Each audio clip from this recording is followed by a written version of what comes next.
गुरु जी हाँ प्रणाम। हाँ, प्रणाम। आपका प्रणाम स्वीकारे, आपके प्रणाम। बोली बोली। बस गुरु जी आपका आशीर्वाद चाहिए था। बोली बोली। हाँ गुरु जी आपका प्रवचन मैं डेली सुनता रहता हूँ। अरे वाह, बहुत अच्छे। हाँ 20-22 महीने से गुरु जी मैं आपका सुनता रहता हूँ, बहुत अच्छा लगता है, आनंद आता है हम्म गुरु जी। हम्म, यही होना चाहिए। बराबर। बहुत अच्छे। तो सार शब्द की प्राप्ति हो गई। नहीं गुरु जी साग सब्जी की प्राप्ति नहीं हुई है, लेकिन वो एक बार मुझे न हम्म, प्रवचन सुन रहा था तो मंदिर और घंटे का आवाज आया था हाँ हाँ हाँ हाँ। और बदन मेरा एकदम जैसे इतना पवित्र बन गया तो क्या बताऊं तुम्हें।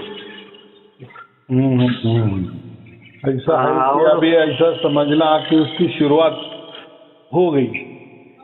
हाँ हाँ तो ऐसा है कि उसमें आपने आपको समझता है ना, खुद को ही उसकी पहचान हो जाती है कि मेरा ट्रैक बराबर चल रहा है या नहीं चल रहा है। ऐसा मैं बोल रहा हूँ।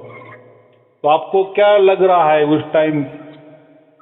बस सही उस नहीं चल टाइम रहा है। तो उस टाइम गुरु जी मेरा शरीर इतना आनंद हो गया, इतना समझो कि क्या हो तो गया, मुझे एकदम बहुत आनंद आया था। हाँ, बराबर यही होना चाहिए। माने कुछ तो भी आनंद की अनुभूति हो रही है, कुछ बिरला घट रहा है जो इसके पहले कभी घटा नहीं।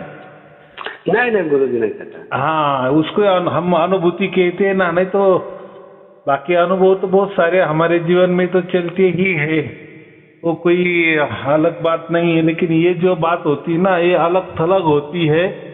और हमें लगता है कि हाँ, ये कुछ तो भी अलग ही बात है, लेकिन हो रही। लेकिन जब तक पूरी नहीं होती तब तक हमारा विश्वास नहीं बैठता। लेकिन अभी फोन आपने किया तो मैं तो कह रहा हूँ, शुरुआत हो गई है। अच्छी शुरुआत है। वो दिन ब दिन बढ़ते जाएगा, हो जाएगा। लेकिन कैसा है कि अभी वो परमात्मा के हाथों में है ना। लेकिन ऐसा कभी नहीं समझना कि परमात्मा तो मुझे से रूठ तो नहीं गया। देखो, रूठना होता तो ये भी नहीं होता ना। नहीं गुरु जी बस एक भाव है, आप ऊपर विश्वास है, परमात्मा के नजर निगरानी में रहता हूँ। ऐसा होता है करने धरने वाला सब परमात्मा ही है, सब दुनिया वही चला रहे हैं। हाँ, यही तो बहुत बड़ा विश्वास है ना। नहीं तो मनुष्य मनुष्य का एक एक अर्थ होता है अहंकार, गर्व। क्योंकि हाँ मनुष्य ही गर्व से ही पैदा हो गया है, मैं से पैदा हो गया है। और मनुष्य ऐसा होता है कि मैं के सिवाय दूसरे की सत्ता मानता ही नहीं। माने बस मैं ही आत्मा हूँ, मैं ही सब कुछ हूँ, मैं ही परमात्मा हूँ, मैं ही पूरी दुनिया चलाता हूँ, या मैं ही ये दुनिया बना भी सकता हूँ और इसको नष्ट भी कर सकता हूँ। दुनिया तो बना तो नहीं सकता, लेकिन नष्ट करने की बात तो कर देता है। तो हाँ हाँ। परमात्मा तो कोई ऐसी बात तो नहीं करेगा। बराबर कि नहीं? नहीं नहीं परमात्मा तो सब ले कहते हैं, उनकी शक्ति जो है गुरु जी, जैसे आदमी देखो सो जाता है ना, उसकी धड़कन, उसकी सांस, उसका दिल चलता रहता है, कोई शक्ति है ना गुरु जी। हो ही नहीं सकती, हो ही नहीं सकती। हम आत्मा भी किसको कहते हैं? जिसको ज्ञान होता है। फिर कोई भी शरीर हो जिसमें ज्ञान है।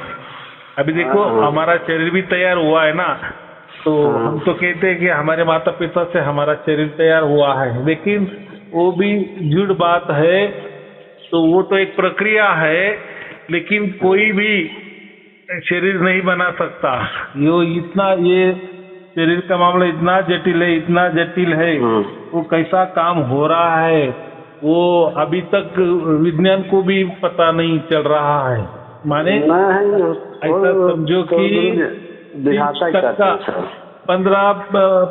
15-20% उन लोगों को ये शरीर समझ के आया है। तो कौन कौन ज्यादा, जो बड़े बड़े साइंटिस्ट है वो बोलते हैं हमने ऐसा समझो कि ये शरीर के ऊपर 5% ही कमांड प्राप्त कर ली है। माने 5% हमें समझ में आया है। हाँ हाँ, तो ये मुश्किल काम है, नहीं समझ सकते। तो उसकी देखो बनाने वाले ने क्या क्या बना, एक शरीर हम नहीं बना सकते, तो हम ऐसा है कि एक चींटी भी नहीं बना सकते। मशीन वाली नहीं। चींटी नहीं, सच्चाई वाली चींटी। हाँ हाँ मालूम गुरुजी। हाँ, तो वो ऐसा है, उसका ज्ञान उसके ही पास। तो हम तो आत्मा ही है, हमें तो वो ज्ञान तो हो ही नहीं सकता है। लेकिन ऐसा है कि हम भी चैतन्य है, परमात्मा भी चैतन्यता है। तो ये जो प्रणाली ना, ये समझ में अगर हमारे आ गई तो बस माने ऐसा कि ताला खुल गया, ऐसा समझना। ये प्रणाली समझ में नहीं आ रही है, और समझो आती भी है तो उसमें फिर हमारा ऐसा है कि दिमाग ज्यादा चलने लगता है।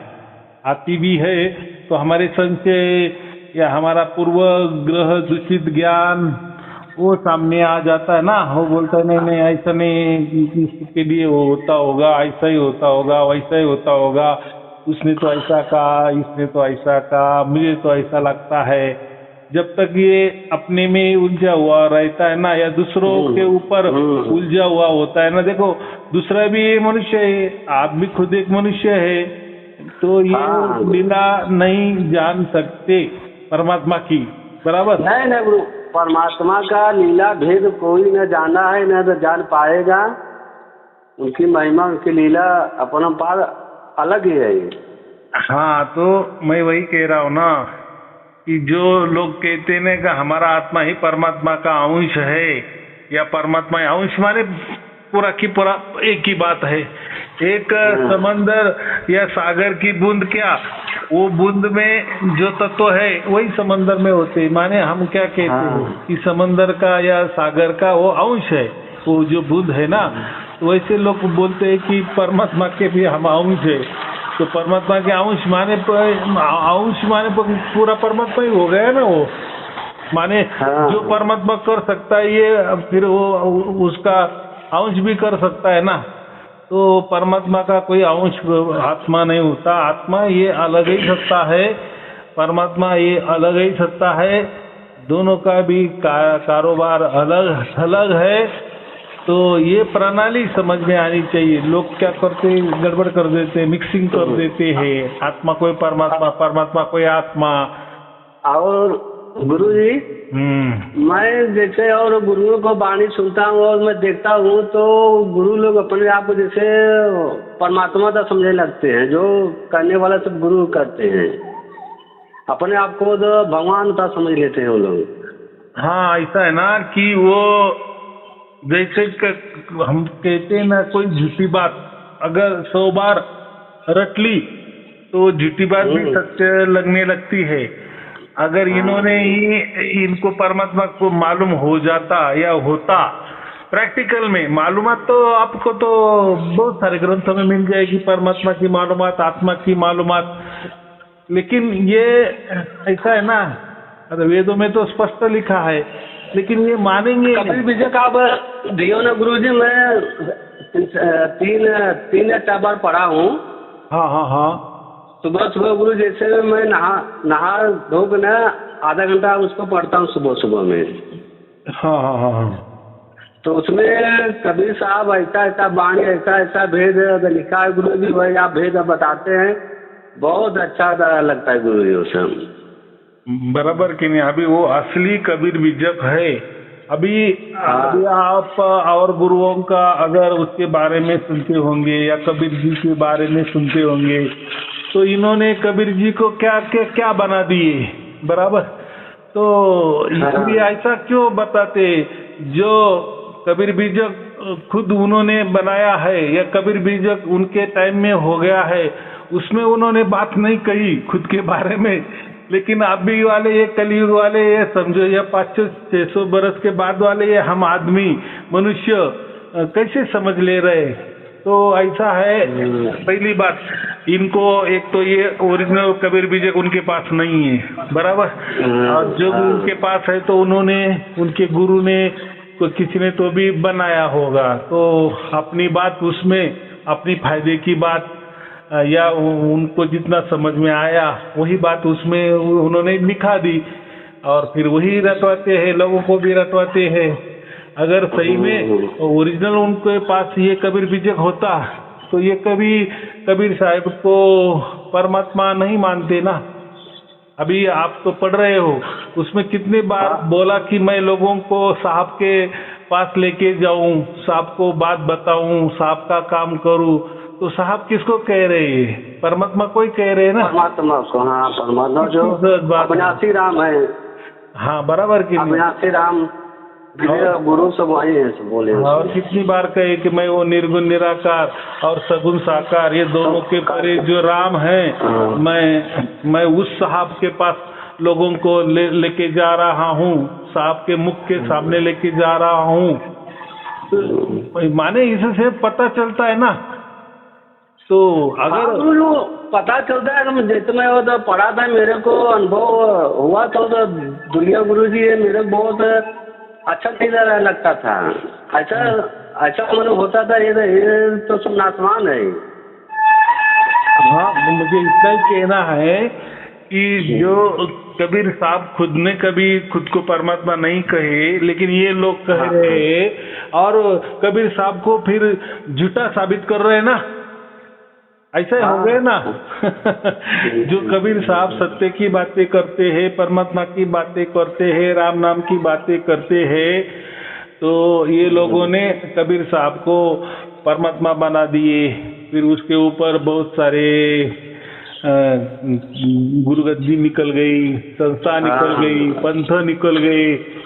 तो अभी चलो, ये तो मालूम नहीं था, लेकिन अभी तो हमारे पास तो कबीर बीजक है, पक्का सबूत है, पुरावा है, पुख्ता सबूत बोलते हैं ना हम। अभी तो उन्होंने मानना चाहिए ना। तो मानेंगे क्या?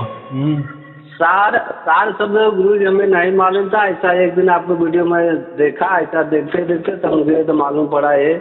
आप बोलते थे सगुण साकार मतलब निर्गुण निराकार जो परे वो साहब हैं। तो तब गुरु धीरे धीरे मुझे मतलब अनुभव हुआ, तब विश्वास मेरा तब बढ़ गया। जब सुनते सुनते गुरु जी इससे मन हृदय से ना गुरु जी धीरे धीरे पवित्र होता गया। अब वही गुरु जी का प्राप्त नहीं हुआ है, बस यही। हाँ, देखो अभी आप उसके राह पे चल रहे हो, बराबर।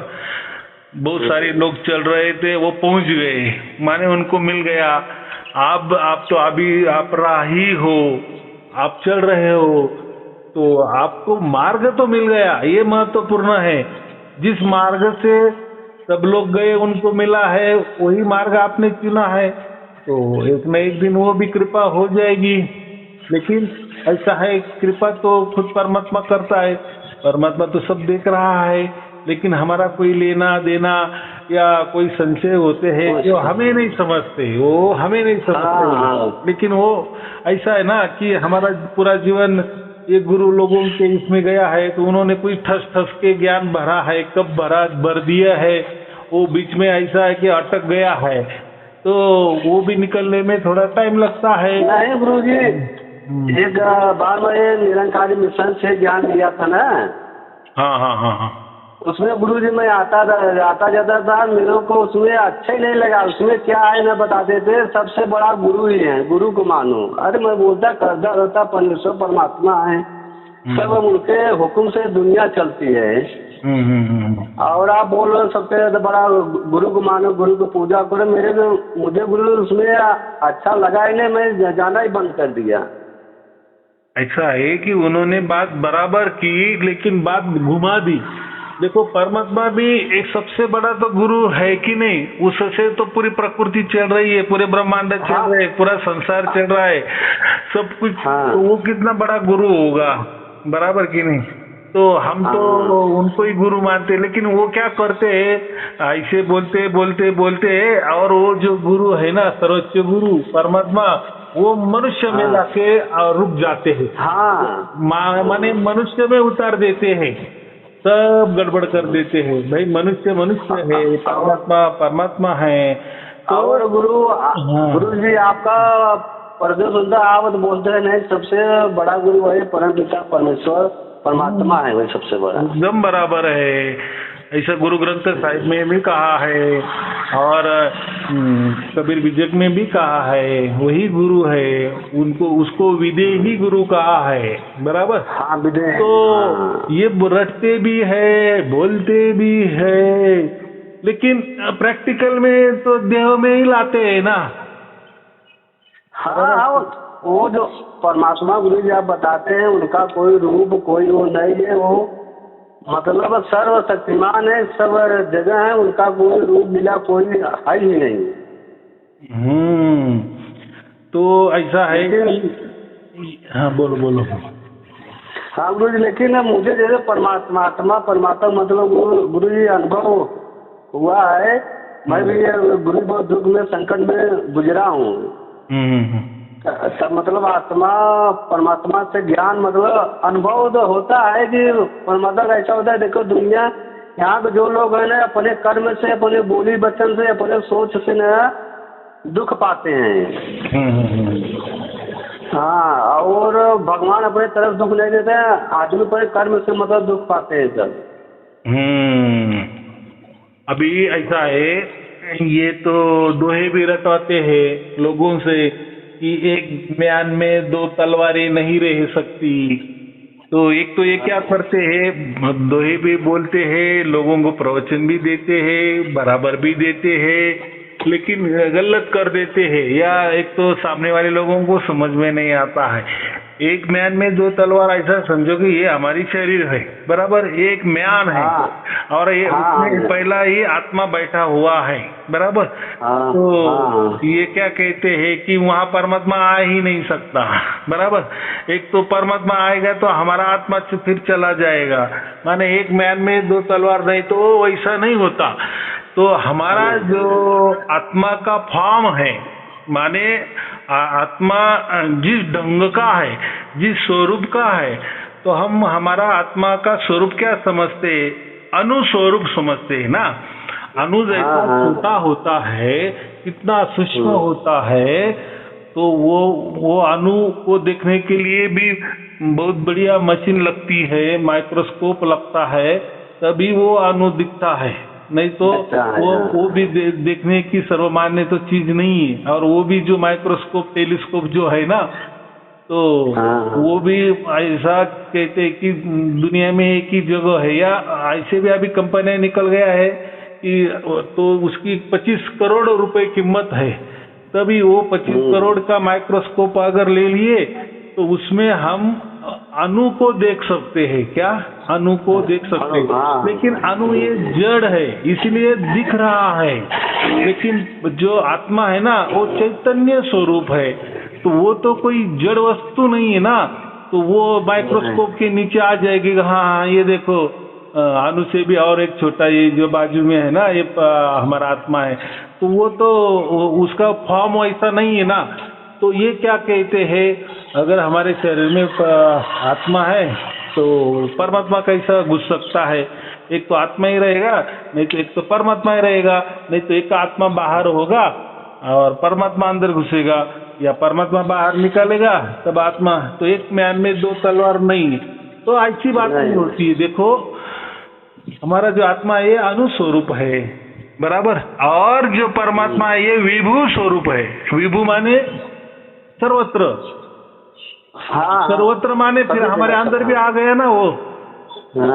लेकिन हमारा जो आत्मा है वो अनुस्वरूप माने एक जगह है, बराबर। मेरा आत्मा मेरे अंदर है, तुम्हारा आत्मा तुम्हारे अंदर है, बराबर कि नहीं? परमात्मा तो, लेकिन परमात्मा जो एक है वो आपके भी अंदर है और मेरे अंदर है, सब कर्म में है, तो वो तो रह सकता है कि नहीं? और वो भी जाने दो, सभी धर्म ग्रंथ कह रहे, सभी संत कह रहे हैं कि परमात्मा हमारे हृदय में है। तो परमात्मा हमारे हृदय में है तो उसका एक तो मतलब ऐसा फिर समझना कि परमात्मा ही हमारे हृदय में है, फिर आत्मा हमारे अंदर नहीं है। तो कुछ लोगों ने ऐसा भी कर दिए है कि हमारे अंदर मन है, ये ऐसा जानने वाला मन थोड़ी हो सकता है क्या? वो माने आत्मा जैसा काम मन करेगा क्या? मन ये तो जड़ है, जड़ है, ये यहाँ यही का बनाया हुआ है, और मन में उसकी ताकत आ सकती है क्या? ऐसा नहीं हो सकता। तो देखो कुछ तो भी नाम दिए, चलो मन नाम दिए या आत्मा नाम दिए, बात तो एक ही हो गई ना। नाम देने से तो कोई अलग थलग तो नहीं हो जाता ना। तो ऐसा है कि आत्मा अनुस्वरूप है, एक देशीय है, एक जगह रहने वाला है, लेकिन परमात्मा है वो विभू स्वरूप है, सर्व जगह है, सभी जगह है। जैसे जैसे जैसे आप अपने आपके मकान पर में मेणबत्ती लगाई, मोमबत्ती लगाई, जलाई, बराबर की नहीं, और वहां से सूरज भी निकल आया, तो वो सूरज का जो किरणें आ गई, प्रकाश आपके घर में भी आ गया, ऐसा समझो वो मोमबत्ती के ऊपर भी आ गया। तो मोमबत्ती को कोई फर्क पड़ गया क्या? नहीं पड़ा ना। उल्टा आपका मोमबत्ती का प्रकाश तो सूरज के यहाँ तक तो गया भी नहीं, लेकिन सूरज का तो प्रकाश आपके मोमबत्ती को यहाँ तो आ गया।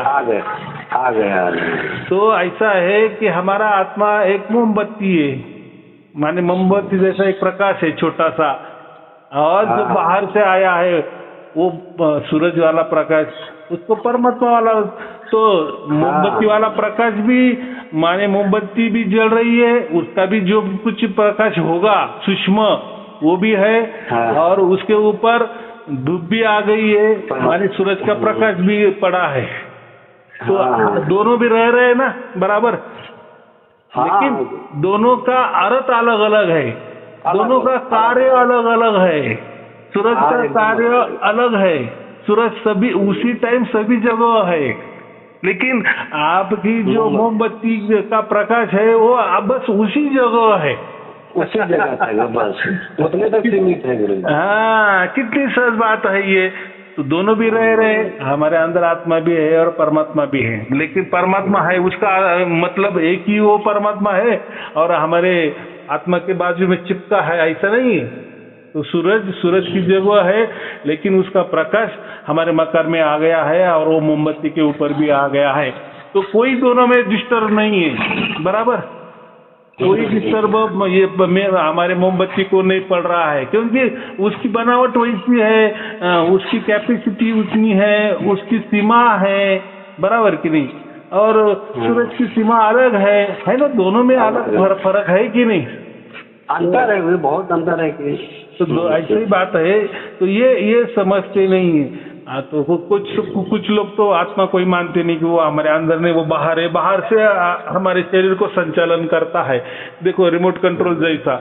ऐसे भी बातें क्या बोलते हैं, गपोड़े मारने वाले भी लोग हैं, तो भी सुनने वाले लोग हैं, मालूम है। तो वो भी जाने दो, वो उससे हमें कोई लेना देना नहीं है। लेकिन जो वेदों में लिखा है ना, हम वेदों की बात करेंगे। बाकी कोई कैसे भी आत्मा परमात्मा के बारे में दिमाग लगाते हैं, ठीक है, वो सुनने में अच्छा भी लगता है, थोड़ी वाहवाही करने में भी बहुत अच्छी लगती है, लेकिन उसका हम क्या आखिरी में बोलेंगे, इसका क्या पुरावा है, क्या सबूत है, बराबर कि नहीं? क्योंकि आत्मा परमात्मा की बातें तो हम नहीं कर रहे ना, वो तो करोड़ों बरस हो गए, वो तब से चल रही है, तो कभी न कभी उसका निर्णय तो लग गया है कि नहीं? तो ये ये जो बातें हैं, ये तो पूरा के पूरे वेदों में लिखी है। शास्त्र जो 6 शास्त्र है उसमें तो लिखी है, दर्शन शास्त्र जो हम कहते हैं उसमें भी लिखी है, उसके बारे आत्मा परमात्मा के बारे में, प्रकृति के बारे में उपनिषदों में भी लिखी है।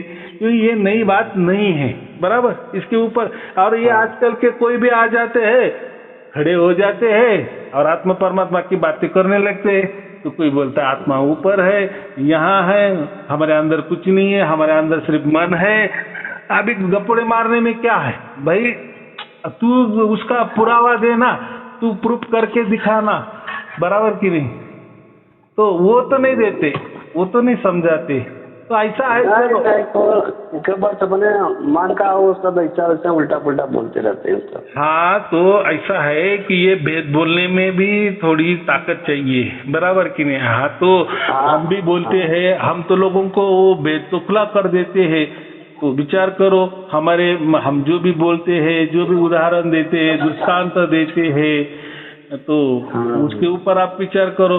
तो मैं जो बोलता हूँ तो लोगों को कैसा फिर समझ में आता है आत्मा परमात्मा के बारे में। अरे हाँ आप तो, लेकिन मैं तो हर वीडियो में अलग अलग बोलता हूँ, वही बात होती है। माने मैं 5 से ही बोलता हूँ, तो कभी बोलता है 3 और 2 5 होते हैं, तो कभी बोलता है 4 और 1 5 हो जाते हैं, कभी बोलता हूँ 1 1 1 करके ऐसे ही 5 होते। 5 समझना आपको महत्वपूर्ण है।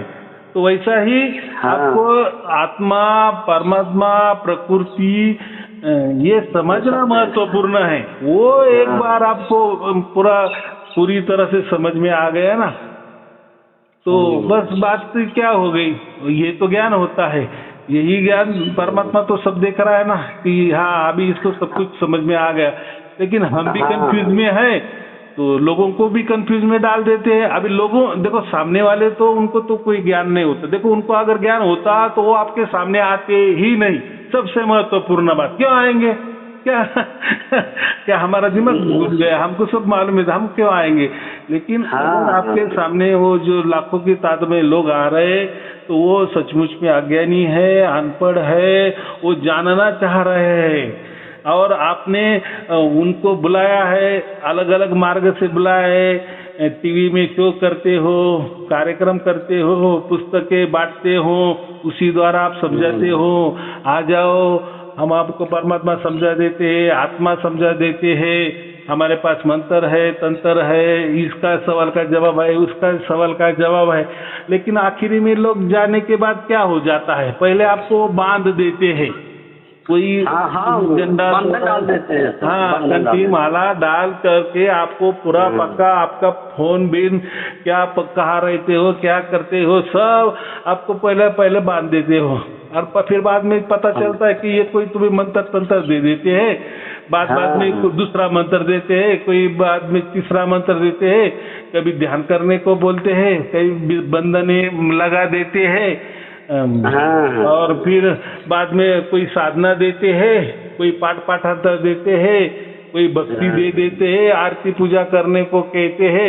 फिर उसमें इतना टाइम पास हो जाता है, इतना टाइम पास कभी हमारे 10-20 साल निकल जाते, उसमें हमें समझता भी नहीं है। परमात्मा तो बाजू का बाजू रह जाता है, आत्मा बाजू के बाजू रह जाता है। फिर सामने क्या आखिरी में क्या दिखाते हैं कि मैं ही परमात्मा हूँ, ऐसे वो दिखाते हैं ना। गुरु जैसे गुरु जी आत्मा परमात्मा मतलब जान तो लेता है कि परमात्मा ही दुनिया चला रहा है, उनके हुक्म से दुनिया चल रही है, उनके बिना एक पत्ता नहीं हिलता है। और जिसको नहीं मालूम है वो तो उनके चक्कर में पड़ जाता है गुरु जी सब। जैसा कहते हैं वैसे जैसा जिसको मालूम है ना वही बोल सकता है ना, बता सकता है ना। तो देखो वो भी बताते हैं, बोलते हैं, लेकिन वो कोई तो भी धर्म ग्रंथ का सहारा लेते, माने कोई अपने गुरु परंपरा से जो के ग्रंथ चले आए हैं, जो उन्होंने लिखे या उनके गुरु ने लिखे हैं, उसके ऊपर ही वो ज्यादा बहस करते हैं ना। फिर अभी बोलते हैं कि नहीं हमारे गुरु ने ऐसा कहा है, बस है। अरे हाँ गुरु तो कहता ही है, ऐसे लाखों करोड़ों गुरु हो गए हैं, लिखे उन्होंने सब कुछ लिखा है, लेकिन क्या लिखा है, क्या समझ में आ गया है, वो भी समझने के ये शब्द जंजाल में ही वो हमें फंसा रहा है। कथा कहानी जो होते हैं ना, कथा कहानी वाले कैसे कथा में उलझा देते हैं, राधे राधे बोलो, ये बोलो, वो बोलो। राधे का कई जिक्र भी होता है, नहीं कहीं भागवत में भी राधा का नाम होता है, नहीं कहीं महाभारत में राधा का नाम होता है, लेकिन लोगों का राधे राधे की कथा कहानी सुनाते हैं। माने कथा कहानी से लोग रिझते हैं, उन्हें क्या मालूम क्या और क्या करना है, परमात्मा ने क्या क्या करना है, बस राधे राधे बोल दिए। तो ऐसे कुछ बोलने से, ऐसा कुछ रटने से, रटना बोलना ये मंत्र ही हो गए ना। तो ऐसा कोई नाम साधना से कोई परमात्मा मिलेगा क्या? तुम्हें परमात्मा ही समझ में नहीं आए, तुम क्या हो यही तुम्हें समझ में नहीं आए, तो आप चले राधा समझने के लिए, कृष्ण समझने के लिए, तो ऐसा नहीं समझ में आ जाता है। अगर आपको मोक्ष मिलना है तो, बाकी अगर कथा कहानी सुननी है, कोई एंटरटेनमेंट करना है, कोई अपना खुद का मनोरंजन करना है, तो ये कथा कहानी सुनने को जरूर जाओ। उससे आपको जैसे 3 घंटा हम सिनेमा हॉल में जाते हैं, मनोरंजन करते हैं, वैसे कथा कहानी वो ऐसा समझो कि देवी देवता की कथा कहानी सुन के भी हम थोड़े से हमें अच्छा लगता है उस टाइम। लेकिन हमारा उद्देश्य ये कथा कहानी सुनने के लिए नहीं है। हमारा दिन ब दिन हमारी उम्र गुजरती जा रही है, हमको ये पता होना चाहिए कि हम किस लिए आए हैं। ये कथा कहानी सुनने के लिए आए हैं क्या? भी वो टाइम है, हमें इतना जो असली ज्ञान है वो हमें मिलना चाहिए कि हम किस लिए आए, हम कहाँ जाने वाले हैं, इसके पहले हम कहाँ थे, हमें मनुष्य ही क्यों बनाया है, दूसरा क्यों नहीं बना है, अभी हम क्यों खोज कर रहे हैं, क्या होता है मोक्ष, क्या होता है संसार, ये दोनों में क्या फायदा है, मोक्ष में फायदा है क्या संसार में फायदा है, ये बातें चाहिए। तो वो गुरु का ही महिमा कर देते हैं और अपने तरफ ही खींच लेते हैं और बाद में अपने को ही बता देते हैं कि हाँ मैं ही परमात्मा हूँ, करो मेरी पूजा आरती करो, उतारो मेरा तीरथ पी लो, चरणों अमृत पी लो, दान करो, ये करो, वो करो, मिल गया परमात्मा तुम्हें, जीता जागता जन्म लेने वाला परमात्मा हो गया। तो कहाँ परमात्मा ने ऐसा लिखा है? वो तो अजन्मा है ना, तो वो ऐसा कैसे उसका जन्म हो गया? तो फिर वो क्या है, वो बता देते हैं गीता ने में कहा है, हाँ सब में कहा है, लेकिन क्यों कहा है, उसका अर्थ क्या होता है, ऐसे क्यों बताए गए हैं।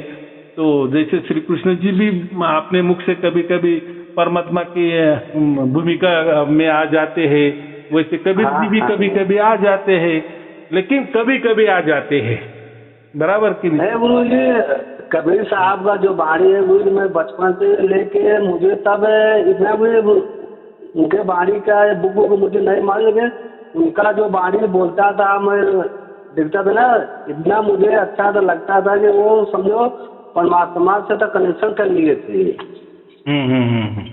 बराबर है, उनका बाणी हमें, हाँ उनका बाणी हमें गुरु इतना शुद्ध, इतना मतलब हृदय से बहुत सुनने में बहुत अच्छा लगता था। एकदम बात बराबर है। देखो अवतार की बात है ना, तो हम भी एक अवतारी है ना, हर आत्मा अवतारी है ना, माने हर अलग अलग जन्म वो धारण करता है, शरीर धारण करता है, वो उसका अवतरण का मतलब क्या होता है? अवतरण का मतलब होता है ऊपर से नीचे आना, इसका बोलते हैं अवतरण हो गया, उसको बोलते हैं अवतार। तो ऐसा कहते हैं कि परमात्मा ऊपर है तो वो नीचे आ गया, माने उसका अवतार हो गया, लेकिन वो बात नहीं है। तो हम भी फिर हम भी क्या है, हम जो आत्मा है वो भी आदि अनादि से है ना, बराबर की नहीं? तो हमारा भी अवतारण नहीं होता है ना हर शरीर में। उनका जो बाणी था गुरु जी, आपने जो दिए हैं तो कभी भी जगह गुरु जी, उनके भाव का, उनके मतलब वाणी का हमारे हृदय, हमारे मन में मतलब हमेशा रहता है। देखो ये इतने बड़े संत ऐसा बोल गए, जो बोले हैं वो सत्य बोले हैं, कोई झूठ नहीं है। नहीं बराबर, मैं भी कहाँ बोल रहा हूँ कि ये जो कबीर साहब जो बोले ना कि आते हैं, मैं कहाँ नहीं बोल रहा हूँ, लेकिन हम ये जो समझते हैं ना कि खुद परमात्मा आते हैं, वो गलत है। तो जो भी मोक्ष में जाता है ना, जो भी आदमी मोक्ष में जाता है ना, जैसे जिसको भी सार शब्द की प्राप्ति हो गई या अन्य तरह से उन जिनको भी मोक्ष मिल गया है, या वो जो जिन्होंने मोक्ष को प्राप्त हो चुके हैं, अगर उनकी उतनी शक्ति ताकत है तो वो परमात्मा से प्रार्थना करके अब जन्म ले सकते हैं, और जन्म लेके उतना उनका जो कारोबार करके और जिस कारण से उन्होंने जन्म मांगा परमात्मा से, तो परमात्मा उन्हें जन्म बहाल कर देता है, जाओ और ये काम करके आओ। तो वो तो हमारे ऊपर रहता है ना कि जो ऐसा समझो कि मोक्ष में जो चले जाते हैं, तो हाँ। मोक्ष का अर्थ ही वही होता है कि हम अधिकारी बन जाते हैं, माने जहाँ हाँ। जहाँ चाहे हम वहाँ घूम सकते हैं, पूरा ब्रह्मांड घूम सकते हैं, या परमात्मा की ब्रह्मांड छोड़ के भी 75% हम जो बोलते हैं ना उसकी खाली जगह है, आनंद की जगह है, वहाँ कहीं जा सकते, कहीं भी जा सकता है। लेकिन कोई आत्मे इतने प्रभावी होते हैं, उनके पास ऐसी समझो कि दिव्य शक्तियाँ पहले से ही होती है, फिर उनको कोई भी उनके या निष्काम कर्म की जो शक्ति है ना, वो जब जन्मे होंगे तो कभी न कभी वो हुआ होगा उनके हाथों से, माने उनके पास उतना भांडवल है, माने उतनी ताकत है, तो वो ताकत के जोर पर परमात्मा से प्रार्थना करके वो दोबारा पृथ्वी पर आते हैं, अपना जन्म भी लेते हैं और जो काम करना है वो कर लेते हैं और चले जाते हैं। तो बात ऐसी है, तो हमें इतना ही कहना है कि ऐसे ही कृष्ण जी भी आए हैं, उन्होंने वो कहा है कि मेरे तुम्हारे बहुत सारे जन्म हुए, मेरे जन्म मुझे मालूम है, तुम्हें मालूम नहीं है, माने तू अभी तक मोक्ष को प्राप्त नहीं हुआ होगा, मैं तो मोक्ष को प्राप्त हुआ है, मैं मोक्ष का तो सब कुछ जानता हूँ, और मोक्ष में चले जाने के बाद क्या क्या अधिकार हमें प्राप्त हो जाते हैं, तो वो भी श्री कृष्ण जी को मालूम थे। वैसे कबीर साहब को भी मालूम है, इसलिए कबीर साहब भी कभी भी आ सकते, कभी भी जा सकते, लेकिन वो टाइम अलग अलग थलग होता है, वो काम भी अलग थलग होता है। तो ऐसा नहीं है, तो कबीर साहब ने कहा ना कि मेरा नाम, मैं ये कभी ये युग में मेरा नाम ये है वो है, वैसे श्री कृष्ण जी बोलते हैं कि मेरा अवतार ये हुआ है वो हुआ है। तो ऐसे अवतार ऐसा समझो कि जो भी मोक्ष में चले गए हैं, ये तो हम कबीर साहब की बातें कर रहे हैं, राम की बातें कर रहे हैं, कृष्ण की बातें कर रहे हैं, ऐसे बहुत सारे ऐसे समझो बहुत लोग अवतार लेते ये आते ये जाते आते ये जाते। हम भी अभी मोक्ष को प्राप्त हो गए, तो यह हो सकता है हम भी मोक्ष में ही है, लेकिन हम कुछ काम करने के लिए कार्य करने के लिए हमने जन्म लिया है, जो हमें काम सौंपा है बराबर, वो हम पूरा करके वापिस चले जाएंगे, लेकिन हम कोई परमात्मा नहीं है। या अगर ऐसा होता तो स्वयं कबीर जी बोल देते ना कि हाँ मैं परमात्मा ही हूँ, ऐसा कहा है, या कृष्ण ने भी कभी कहा है कि हाँ मैं ही परमात्मा हूँ। देखो गीता पूरी हो गई, गीता में कभी कहा है कि कृष्ण उवाच, भगवान उवाच, लेकिन ऐसा कहा कि परमात्मा उवाच, ईश्वर उवाच, ऐसा कहा है क्या? नहीं कहा ना। अगर सचमुच में वैसा होता तो फिर वो भी बोलते कि मैं, देखो श्री कृष्ण जी का जो दुष्टदुम्न जो लड़का था ना, तो उनको भी वो नहीं बचा सके। अगर वो खुद परमात्मा होते तो वो युद्ध भी नहीं करवा देते। अगर राम खुद परमात्मा होते तो उनको इतना क्या बोलते वनवास लेने की जरूरत नहीं होती। तो बात ऐसी है, ये मोक्ष को प्राप्त हो गए ये ऐसे समझो मोक्ष के ही अधिकारी है, मोक्ष के ही आत्मे है, वही वो जन्म ले सकते हैं। ऐसे बहुत सारे जन्म आत्मे लेते हैं और जाते हैं, लेकिन खुद परमात्मा कभी इसमें उसका फॉर्म अगर वैसा कि वैसा है, जैसा पानी है तो पानी का फॉर्म पानी ही होगा, उसका गुण ही पानी है, ठंडा उसका गुण है, उसमें आग नहीं लग सकती ना। ऐसा विरुद्ध गुण धर्म कैसा करेगा? तो परमात्मा अगर आजन्मा है, वो जन्म नहीं लेता तो नहीं लेता, उसका फॉर्म ऐसा है। तो जन्म अगर उसको लेना है तो वो खुद क्यों आएगा? दूसरे जो मोक्ष को जो परमात्मा, जैसे गुरु जी आप बताते हैं कि अनुभूति होता है, अनुभव करोगे वही, जिसको अनुभूति गुरु जी हुआ है कि परमात्मा एक है, पूरी दुनिया पूरी सृष्टि वही चला रहे हैं। बराबर है ना।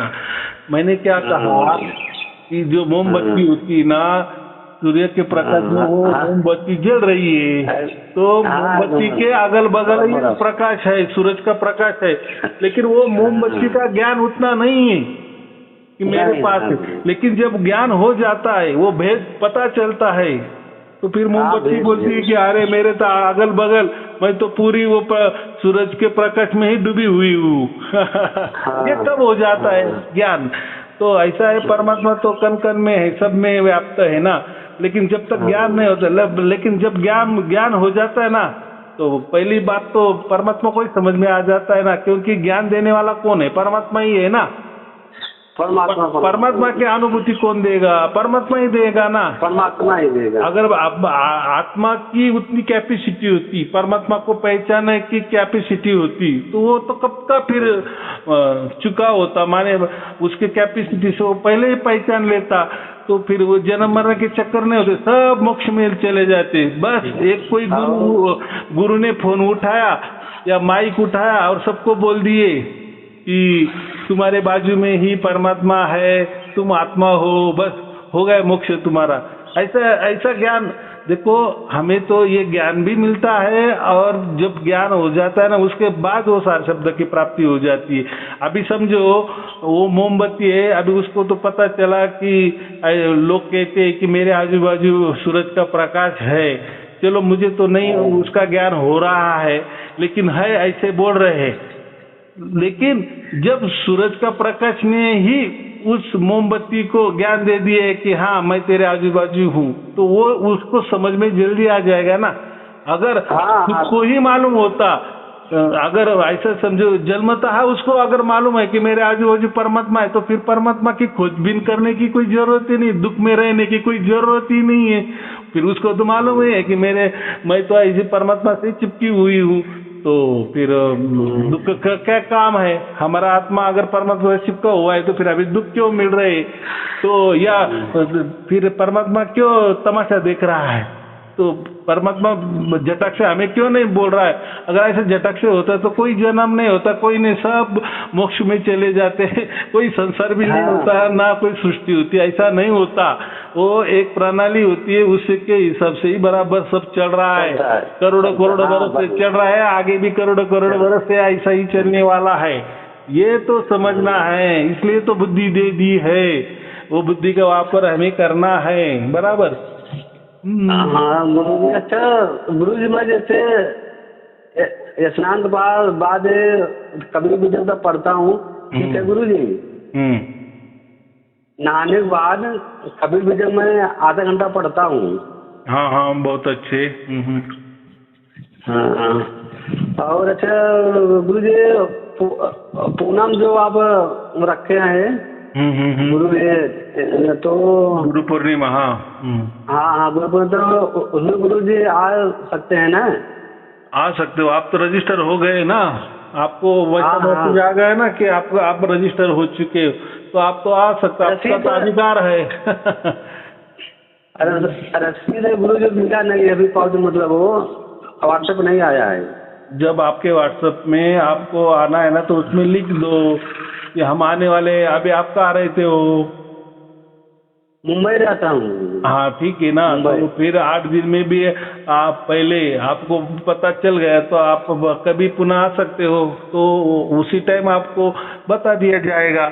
लेकिन आपको एक नंबर दिया गया होगा या नहीं दिया है, तो मैं उनका नंबर दे देता हूँ, उनके संपर्क में आप रहो और उनको बताओ कि मैं आ रहा हूँ। तो क्या हो रहा है कि जैसे जो लोग आ रहे हैं, तो फिर उनका जो हम क्या बोलते हैं, उनकी जो वहाँ कार्यक्रम की रूपरेखा है, कितने लोग आने वाले क्या है, तो उससे उनको भी थोड़ा फायदा मिलता है कि हाँ इतने लोग आ रहे हैं, इतनी सुविधा हमें करनी पड़ेगी। तो सुविधा के लिए आप मैं जो फोन देने वाला हूँ, तो उनको वो फोन करो कि मैं भी आ रहा हूँ, तो आपका फिर नाम दर्ज हो जाएगा, तो फिर आप आ जाओ, तो आपको सब सुविधा मिल जाएगी उस दिन। ऐसा है ना, बराबर कि नहीं? चलो और पूछना है? नहीं गुरु जी, वही मैं सोचता हूँ गुरु जी, एक बार आप पे आके दर्शन करूँ। हाँ, उससे क्या होता है, आपका विल पावर बढ़ जाता है, थोड़ी आपको ताकत आ जाती है, और जो कुछ अटका हुआ है तो सुलझ जाता है, और जो जिसका सुलझ गया उसका और दौड़ने लगता है। बाकी क्या होता है उसमें, बाकी वो नहीं होता है, क्योंकि कैसा है, थोड़ा सा पर्दा ही है ना, समझो हम बोल भी रहे हैं, थोड़ा दोनों में पर्दा है ही, मछली का पर्दा, ये जड़ का पर्दा है ही, लेकिन प्रैक्टिकल में थोड़ा अलग ही होता है। तो अभी ऐसा है, और आपको समझो उस दिन नहीं जम गया तो कभी भी आप आ सकते हो। बस 8-15 दिन के पहले ही बोल देना कि मैं ये टाइम को आने वाला हूँ, तो आप आ सकते हो। फिर मैं बताऊंगा मैं अभी पुणे में हूँ या नासिक में हूँ, वो भी हो सकता है। लेकिन अभी तो नज़दीक पूर्णिमा आ रही है, तो बाकी लोग भी आपको मिल जाएंगे, उतना ही जान पहचान भी हो सकती है कि कितनी संत भाई बहनें हैं हमारे इसमें, फिर क्या करना है, कैसा चल रहा है, क्या नहीं, थोड़ा सा फिर मिलना जुलना भी हो जाता है। और आप तो सब परमात्मा के काम करने वाले हो ना, यहाँ तो कोई हाँ गुरुजी, जैसे आप जैसे गुरुजी मेरे लिए कुछ सेवा रहेगा तो आप बताना गुरुजी, थोड़ा बहुत हम भी हाथ अपना बता देंगे गुरुजी। हाँ हाँ, जो है तो वहाँ आ जाओ ना, वहाँ आ जाने के बाद ही आपको समझ में भी आ जाएगा ना, बराबर कि नहीं। चलो, और कोई पूछना है? नहीं नहीं गुरुजी, बस आप अपना आशीर्वाद मेरे छत्र छाया में रखो गुरुजी, और आपका वाणी मुझे बहुत अच्छा लगता है, आपका परिश्रम मैं सुनता रहता हूँ गुरुजी। चलो ठीक है, बहुत अच्छे। आपको और आपके परिवार के लिए शुभ आशीर्वाद, मंगल आशीर्वाद। सत साहेब जी, सत साहेब जी, सत साहेब जी। प्रणाम गुरु।